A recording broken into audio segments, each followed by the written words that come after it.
Hi, Camp Fulbright instructors, and welcome to the Cup Game. Now, if you remember, this is the same game that we learned at the Fall Conference.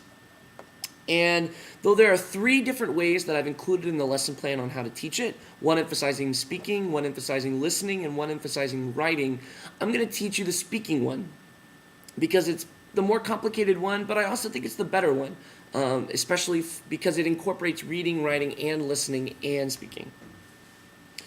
To prep the game, I have included the vocab that's on the PowerPoint.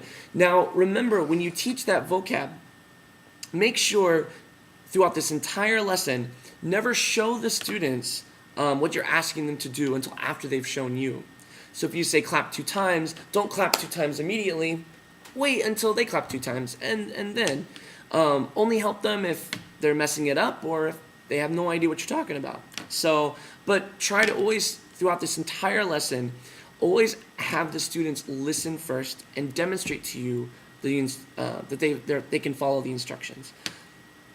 To prep the cup game, make sure you include the vocab on the PowerPoint, especially the one that says touch your with or touch the with . So for example, touch your head with your pen. Touch the table with your pen. So these kind of things you should practice a lot. And in the Simon Says game, where students have pens and you're reviewing the vocabulary, make sure you use that one a lot. Put it on the table. Okay, emphasize that one a lot, and that'll help win the game a lot. Now the cup game goes like this. I'll just show you at first. I'll show you first, and then we'll go from there. So the cup game, the final thing is this.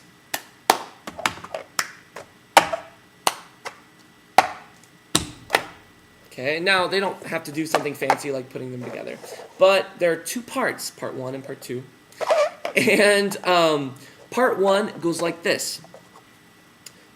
Clap, clap, pat, pat, pat, clap, up, down. And you can teach students this. Clap, clap, pat, pat, pat, clap, up, down. Pat, pat. Clap, clap, pat, pat, pat, clap, up, down. Sorry, it's been a long day. So then part 2 is the more difficult one. And these are the words that I use for that. Clap, up, touch, touch, change, and down. Again. Clap, up, touch, touch, change, and down. And students, on both occasions, clap, clap, pat, pat, pat, clap, up, down, will pass the cup to the person on their right. Also in the second part. Clap, up, touch, touch, change, and down. Also passing it to the right.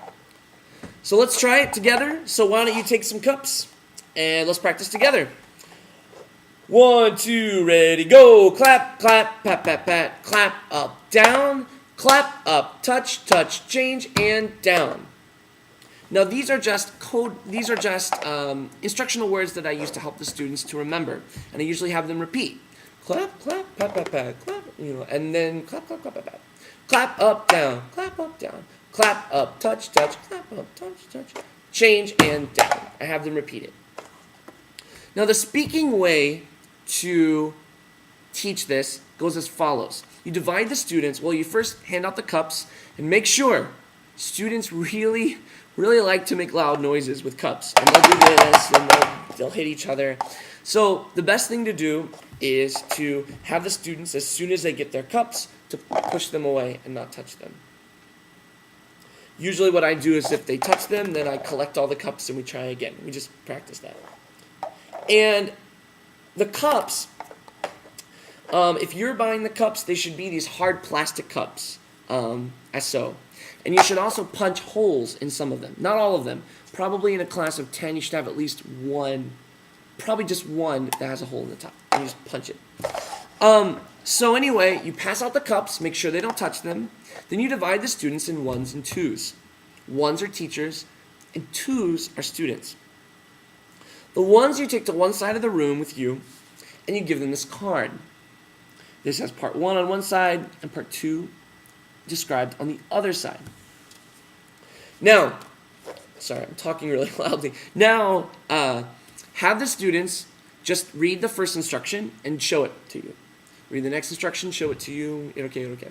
And then have them practice it together.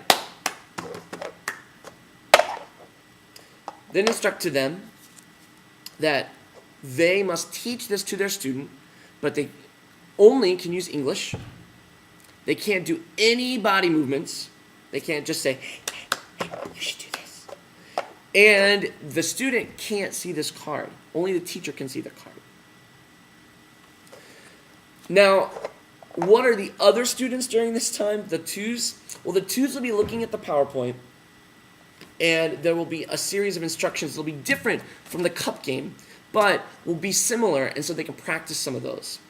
You can pick a student leader to help lead them, but I understand that kids probably won't do it. And so other options you can, if you still want to do the speaking option, is just have the teachers go over and read and do the cards themselves and tell them to figure out, and you work with the students. Then before the teachers come over to teach, you give them the instructions and make sure they know what they're doing. So maybe only 30 seconds you're leaving the students alone. Typically, if the student teachers are given an assignment, they'll do it much more if you give them on this card. Anyway, come back and everyone reviews part 1. And you make sure everyone can do it and does it correctly. Then you switch roles and have the 1s become 2s, the 2s become 1s, and then you have them practice in the same manner, part 2, which is much more difficult. This one will take a lot more of you working with the whole group. Then you have them practice one at a time. Don't combine them yet. Say part 1, part 2. And of course, don't do what I just did and do the first one fast and the second one slow. Do all of them slow. Then you gather the students around the floor or a table and make sure you have at least one cup that has a hole in it. You will sing your song. Liza Jane, turn the glasses over. At the end of the song, then whoever has the whole cup is out. Now that student, their job now is to just sing. So you should put the slide on to the song, and that student's job is just to sing. Then as students are progressively eliminated, the chorus becomes larger and you don't have to sing anymore. And then the final winner gets whatever your reward is, maybe a sticker or a piece of candy. So, last time.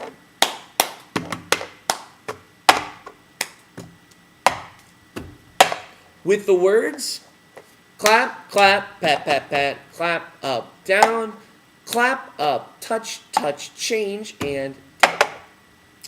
Thank you very much, and I hope you have fun.